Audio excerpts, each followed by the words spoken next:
Petani dan peternak yang bermukim di Banjar Dinas Tegas, Desa Pempatan, Kecamatan Rendang, Kabupaten Karangasem, mulai merasakan sulitnya mendapatkan air bersih.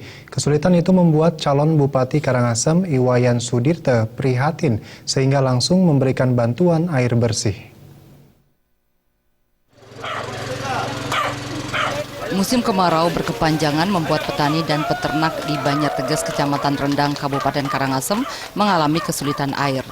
Cubang-cubang penampungan air milik warga mengering. Untuk memenuhi kebutuhan sehari-hari, warga terpaksa membeli air yang hanya bisa dimanfaatkan untuk keperluan memasak dan mandi. Petani kesulitan memperoleh air untuk menyiram tanaman dan memberi minum hewan ternak. Akibatnya, hewan ternak dan tanaman milik petani terancam mati. Mereka kemudian mengadukan nasib kepada calon Bupati Karangasem, Wayan Sudirte, untuk mendapatkan solusi dari permasalahan tersebut. Wayan Sudirte secara spontan memberikan bantuan air bersih untuk mengisi cubang-cubang milik kelompok tani. Menurut Sudirte, pemberian bantuan air akan terus dilakukan secara berkelanjutan sepanjang masih dibutuhkan oleh warga. Agar ternaknya nggak mati, mereka memilih air ketimbang dikasih beras. Bahkan mereka bicara jangan kasih uang lah buat saya, yang penting ternak saya hidup. Itu artinya pemerintah harus serius ngurusin air.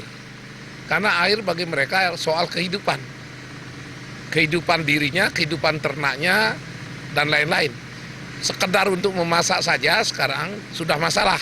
Karena mereka harus beli air 1.000 per jerigen misalnya. Bayangkan kalau satu tangki ya berapa ratus ribu mereka harus bayar kan gitu. Nah oleh karena itu SMBS akan terus, tidak berhenti. Selama masih bisa melakukannya, mulai besok kita targetkan satu hari itu 7 tangki. Kita akan ganti selang yang kecil dengan selang yang lebih gede.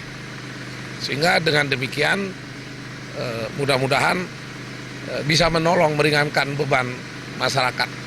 Karena ini yang konkret, ini yang paling dibutuhkan.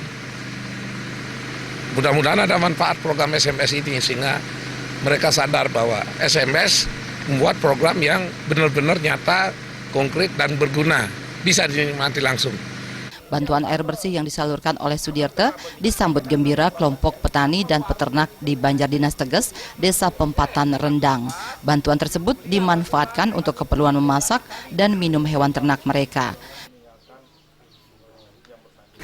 Becik pasangannya, becik yang dong yang boleh kita bantuan bapak wayang gitu. Yang semua mau bapak wayang mau bikin bantuan yang rezeki sedang kami gitu. Sepakat yang mendukung Pak Ayan gitu. Kurang 25 kakak di. Pemberian bantuan air bersih yang dilakukan Wayan Sudirte merupakan bagian dari program unggulan untuk Karangasem Maju. Program tersebut terbagi dalam sejumlah bidang, mulai dari bidang ekonomi, pendidikan, dan kesehatan, seperti yang dipaparkan di hadapan tokoh masyarakat di Dusun Talibeng, Desa Talibeng, Kecamatan Sidemen. Pujiantini dan Gus Ngurah.